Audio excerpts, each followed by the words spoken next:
दुष्यम चित्रपटातील थरार करणाऱ्या पत्नीला प्रियकरासह पुण्यातून अटक. प्रियकर व पत्नीला 30 जुलैपर्यंत पोलीस कोठडी. मैताच्या भावाकडून मृतदेहावर लावून घेतल्या लाद्या.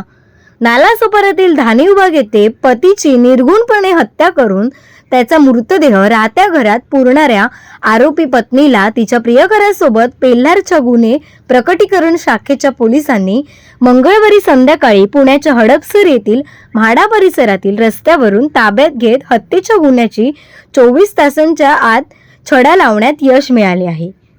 आरोपी पत्नीजवळ तिचे लहान बाळही होते. चमन चौहान हिने बाथरूम चॉकअप झाले असून त्याच्यासाठी विजय चौहानने खड्डा खोदला आणि तो त्याला काम आले म्हणून बाहेर गेला आहे असे तिने धीराला सांगितलं आणि त्यावर लाद्या लावून घेतल्या. एखाद्या चित्रपटाप्रमाणे हत्येचा गुन्हा करणाऱ्या आरोपींना पकडण्याचे खूप मोठे आव्हान पेल्हार पोलिसांसमोर होते.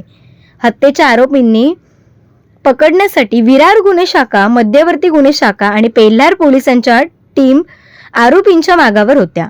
CID सिरियल प्रमाणे प्रत्येकाला फोटो दाखवत दोघांचा शोध घेण्यात आला. पत्नी मेडिकलच्या दुकानात सामान घेण्यासाठी आली होती तेव्हा तिचा पदर वाऱ्याने बाजूला झाल्याने तिला ओळखण्यात पोलिसांना यश आले आहे आणि त्यांच्या मुसक्या आवळून आज वसई कोर्टात हजर केले असता त्यांना 30 जुलैपर्यंत पोलीस कोठडी सुनावली आहे. ब्युरो रिपोर्ट, सिंधु प्रभात, नालासोपारा. ये 2 दिन से ये इसके भाई जो विजय चौहान है, उसके भाई लोग 2 दिन से परेशान हैं. आ रहे दुकान है, मेरा दुकान है नाके दुकान का. 2 दिन से वो लोग आ रहे थे दुकान पे कि मेरा भाई का पता नहीं चल रहा है. मैं पता लगा भाभी से, तो भाभी उसकी बोलती है कि वो काम पे गया, कुर्ला गया है, बड़ा काम है, लंबा टाइम से जल्दी आएगा नहीं. वो आता है, बीच में आया था 1 हफ्ता पहले, 11 बजे आया, सुबह 5-6 बजे फिर चला गया. ये बोल के वो लोग को टाल दी. उसके बाद फिर ये लोग ने आना जाना चालू रखे. तो भाई नहीं आ रहा है रोज़, तो आना जाना चालू रखे. फिर वो 3 दिन पहले इसकी भाभी भी यहाँ से गायब हो गई. तब ये लोग को कुछ डाउट लगा तो जाके पुलिस कंप्लेन की है इन्होंने. तो कल वो पुलिस कंप्लेन का NOC पेपर ऊपर मिला और ये लोग को रिपोर्ट मिला कि बैंक में भी जाके खाता होता जो बंद कराना था ये लोग को कराना था. तो फिर वो सवेरे 8 बजे वापस आया घर पे. मेरे फ़ोन किया, बोलता है अब कुछ डाउट लग रहा है मेरे को. वो लोग मेरे को प्यार से अब्बा बोलते हैं. तो वो लोग डाउट लगा, बोलता है वो 3 टाइल्स लगवाई है घर में. और 3 टाइल्स लगवाई है तो चलो चल के देखते हैं और क्या करेंगे, क्या है क्या नहीं. फिर यहाँ आया मैं, यहाँ एरिए में जो बड़े बड़े लोग हैं एरिए के उनके, तो उनको बोला मैं, बोला चलो भाई. ये लोग बोलते हैं नहीं हम लोग कल जाके आए रूम पे. बोला ऐसा कुछ नहीं है. बोला फिर भी चलो देखते हैं क्या है क्या नहीं है. तो सब गए उधर, तो खोदे, तो 1 फुट खोदे थे तो कुछ डाउट नहीं हुआ. फिर निकलने जा रहे थे, फिर सोचे फिर थोड़ा और खोद के देखते हैं. फिर 2 फुट खोदे तो बांस का एहसास हुआ तो वो काम बंद कर दिए. फिर पुलिस में रिपोर्ट करा दी.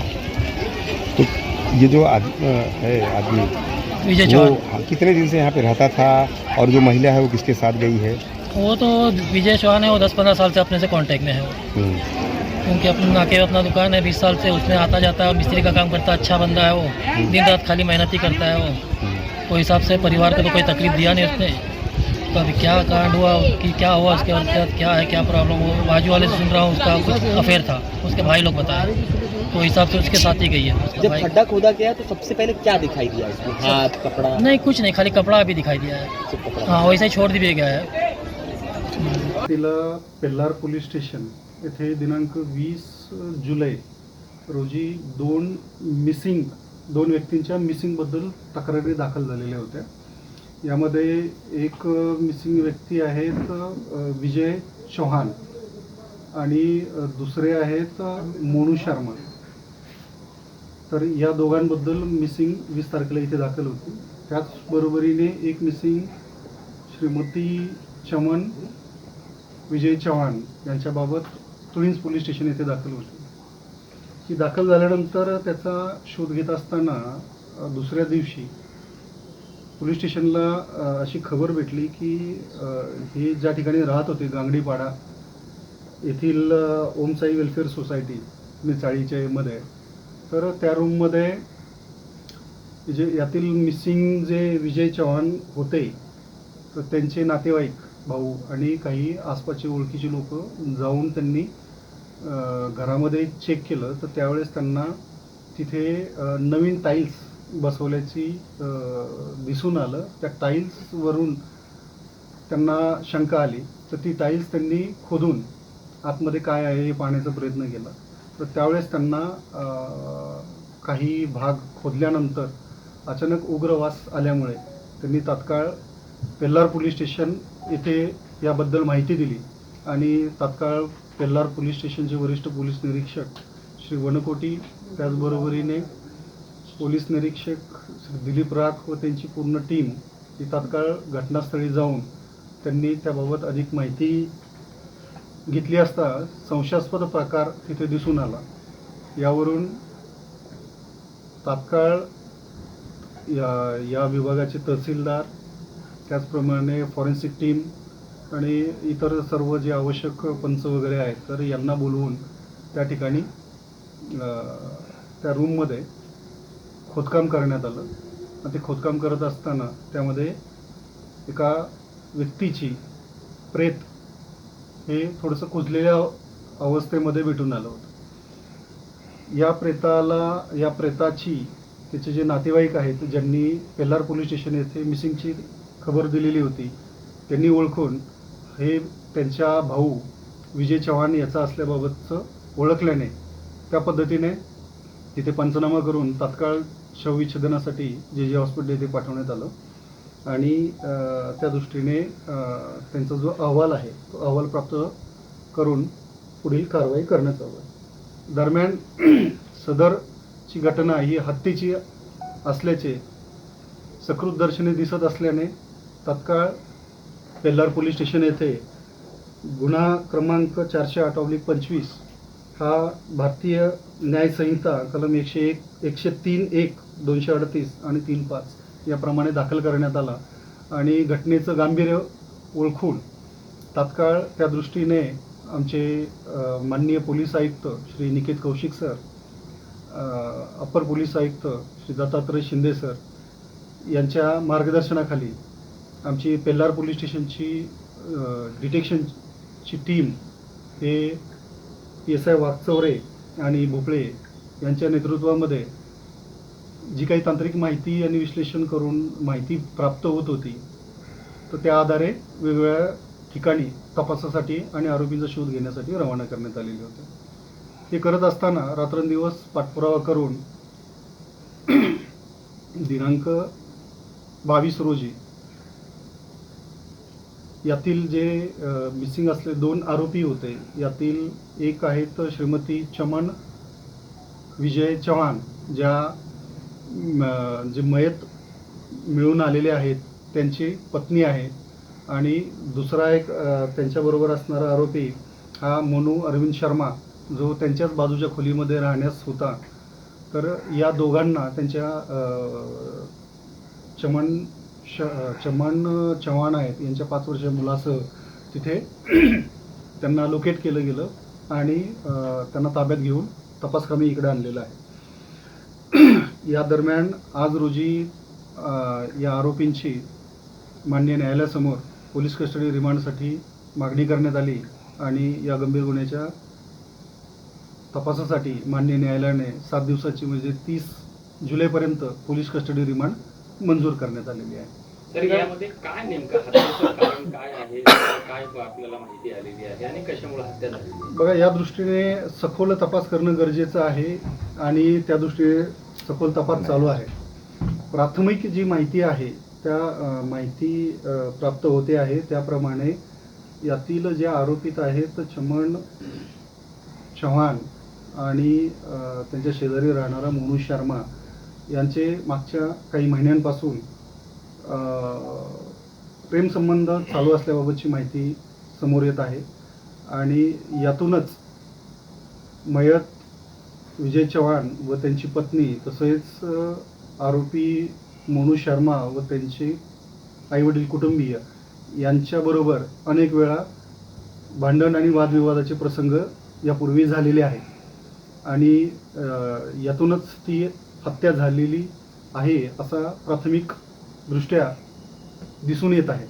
सर, ही जी हत्या आहे ती कशा पद्धतीने हत्या केलेली आहे, त्याच्यानंतर ती बॉडी कशी पुरल्या गेली? हत्येचं कारण तर मी सांगितलं की या दोघांच्या जे अनैतिक प्रेमसंबंध होते या प्रेमसंबंधावरून यांच्यामध्ये होत असलेले कलह भांडणं आणि त्यामध्ये ते होत असलेल्या अडथळा या कारणासाठीच ही झाल्याचं प्राथमिकदृष्ट्या दिसून येत आहे.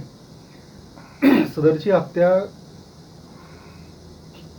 केल्यानंतर मृतदेह किंवा जे पुरावे आहेत ते पुरावे नष्ट करण्यासाठी आरोपित यांनी त्यांच्याच घरामध्ये एक साधारण 4 फूट खोल आणि 6 फूट लांब इतक्या लांबी रुंदीचा खड्डा, एक नाक्यावर जे मजूर हे मिळतात, बिगारी मिळतात, एका बिगाऱ्याच्या साह्याने तो खड्डा करून घेतलेला होता. आणि तो खड्डा केल्यानंतर आणि ते मयत याचे जे प्रेत आहे त्यामध्ये पुरल्यानंतर तर त्यावरती पुन्हा ॲज इट इज दिसावं याकरता ज्या टाईल्स आहेत या टाईल्स लावण्याचं काम हे, कारण हे कुटुंबीय जे आहे होतं मयतेचं, हे स्वतःही मिस्त्री किंवा कडियाचे जे काम आहेत ते काम करणारे आहेत. यांचे इतर नातेवाईक भाऊ जे आहेत ते सुद्धा या प्रकारचीच कामं करतात. तर त्यांना इथे ते टॉयलेटसाठीचा खड्डा करायचा आहे आणि तो त्यांच्या मयत मिस्टर यांनी सांगितलेला आहे. आणि तो केल्यानंतर त्यावरती टाईल्स बसवायचे आहेत असं खोटं कारण सांगून त्यांच्याच मयत यांचे जे भाऊ आहेत यांच्याकडनं ती टाईल्स, नवीन टाईल्स बसून घेण्यात आलेली आहे.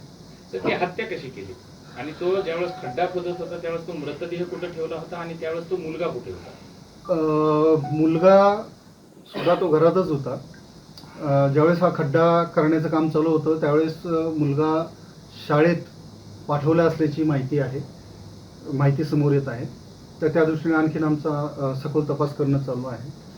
मयत याची हत्या कशा प्रकारे झालेली आहे किंवा कशा प्रकारे त्यांचा खून करण्यात आलेला आहे तर याबाबत पोस्टमॉर्टम रिपोर्ट आणि इतर जे सर्कमस्टन्शियल एव्हिडन्सेस समोर येतील त्यानंतर अधिक स्पष्टपणे आपल्याला सांगणं उचित राहील. तो खड्डा खोदताना ती मृतदेह कुठे ठेवला होता? खड्डा करतानाचा मृतदेह जो आहे तो त्यांच्या घरामध्ये एक झोपण्यासाठीची कॉट आहे, त्यावरतीच जे हे असतं अंथरूण पांघरुणाचे जे कपडे असतात ते त्याच्यावरती टाकून, साधारणतः तो ओळखायला येणार नाही या पद्धतीने त्याच्या अंगावरती वेगवेगळे कपडे हे टाकून तो कव्हर करण्यात आलेला होता आणि तो मृतदेह तिथेच होता. तर ही किती दिवसापूर्वी हत्या करण्यात आलेली होती आणि हा मृतदेह कधी पुरलेला होता? ही हत्या साधारणतः 15 ते 17 दिवसापूर्वी म्हणजे 5 आणि 6 जुलै या दरम्यान झालेली आहे. आणि त्यानंतरच दुसऱ्याच दिवशी म्हणजे ज्या दिवशी रात्री उशिरा यांच्यामध्ये भांडणं आणि हे प्रकार झाले त्याच दिवशी रात्री आरोपित यांनी त्याची हत्या केलेली. तर जेव्हा ही मृतदेह त्या ठिकाणी पुरून त्याच्यावर टाईल्स बसवलेली होती त्यावेळेस ही महिला असेल, तिचा प्रियकर असेल आणि तिचा मुलगा असेल, हे नेमकं कुठं राहत होते आणि त्यांचा नेमका दिनचर्या कसा होता? दिनचर्या त्यांनी इतके सराईतपणे नॉर्मल ठेवण्याचा प्रयत्न केलेला होता आणि त्याच पद्धतीने अगदी ते नॉर्मल त्यांची दिनचर्या आहे ती सर्वांच्या समोर दाखवत होते. इवन हत्या करून मृतदेह पुरल्यानंतर देखील जवळपास 12 ते 13 दिवस ती महिला त्याच घरामध्ये अगदी नॉर्मलपणे म्हणजे तिची जी दिनचर्या आहे ती दिनचर्या करत राहिलेली आहे. तो प्रियकर पण तिच्यासोबत होता? प्रियकर हा त्यांच्या बाजूच्याच खोलीमध्ये राहणार आहे, तो त्याच्या आईवडिलांबरोबर राहतो आणि हे झाल्यानंतर त्याचं वरचेवर त्यांच्या घरामध्ये येणं जाणं होतं. आणि मग हे मिसिंग का झाली, म्हणजे हे घर केव्हा सोडलं त्यांनी आणि त्याचं कारण काय होतं, त्यांना काय डाऊट आला होता? मागच्या 8-15 दिवसापासून, कारण जनरली हे ज्या पद्धतीचं व्यवसाय किंवा काम करायचे तर त्यावेळेस त्यांच्या व्यवसायामध्ये अनेकदा 4-4, 8-8 दिवस बाहेर एखादं काम घेतल्यानंतर ते करण्यासाठी लागतात. परंतु 10-12 दिवस होऊन सुद्धा जे मयत आहेत यांच्या भावांचा त्यांच्याशी संपर्क होत नव्हता, कुठल्याही प्रकारचा मोबाईल त्यांचा चालू नव्हता, बोलणं होत नव्हतं आणि घरी जाऊन ते वेळोवेळी चौकशी करत होते. परंतु त्यांच्या आरोपित पत्नी आहेत तर यांच्याकडनं नेहमी त्यांना उडवाउडीची उत्तरं दिली जायची आणि कामानिमित्त त्यांनी काम घेतलेलं आहे आणि कामानिमित्त ते मुंबई येथे गेले असल्याबाबतची नेहमी त्यांना माहिती सांगितली जायची. परंतु त्याच दरम्यान इतके दिवस शोध घेऊनही तो त्याच्याशी काही संपर्क होत नाही आणि घरामध्ये नवीन टाईल्स पण बसवलेले आहेत. तर यावरून त्यांना शेवटी शंका आली आणि या गोष्टीचा उलगडा झाला. जेव्हा भाऊ घरी आला होता त्यावेळेस ही लोक त्याच्या अगोदरच बेपत्ता झाली होती का